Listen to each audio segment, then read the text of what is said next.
Antigua Guatemala.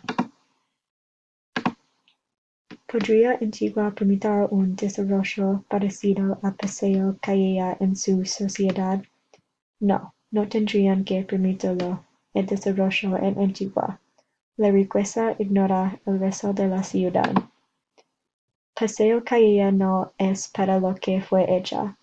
Es un lugar que trata de imitar a un centro histórico de manera en que la gente se mueve alrededor de una ciudad urbana fracasó porque no es realmente una ciudad. Esto separa a los ricos del país de los pobres urbanos. Crea un mundo pero quienes lo pueden afordar. Hacen creer que todo está bien pero no está abierto para toda la gente. Ellos realmente quieren un desarrollo parecido en Antigua después de encontrar esto. No, ellos no deberán porque este es comienzo de los problemas. Hay problemas que envuelven crimen, polución, transportación y desarrollo económico. Hay problemas y como estos en Paso Calleja, entonces ¿por qué quieren agregar más problemas que tendrían que resolver en otro desarrollo? No tendrían que agregar los problemas en Paseo Calleja primero y después ver si viviera de otro desarrollo.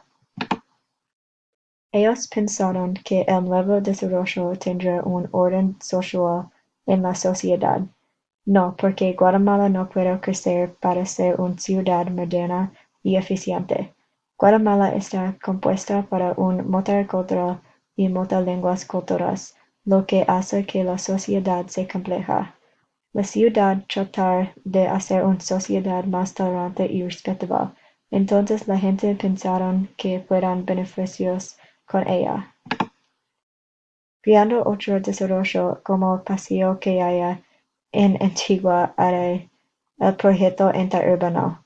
No pueden engañar a la gente, haciéndoles creer que un proyecto controlado es público y dándoles algo a la ciudad, cuando claramente no es el caso.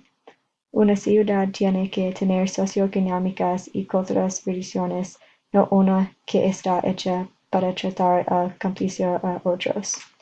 Muchos clientes con dinero para gustar son perfectamente felices de vivir en esta vida de ciudad, pero hay más gente sin privilegios que no se benefician con esto. ¿Ustedes personas del Consejo Municipal realmente piensan haciendo este desarrollo es beneficio? Yo espero que considere lo que le he hecho de no desarrollo otra ciudad como Paseo Calleja porque traer más problemas para usted que usted no podría encargarse desde que usted no pudo encargarse en el primer proyecto. Ayuda mejor la economía de Guatemala en vez de tratar de edificar nuevos proyectos que solo benefician a los ricos y aumentar el turismo.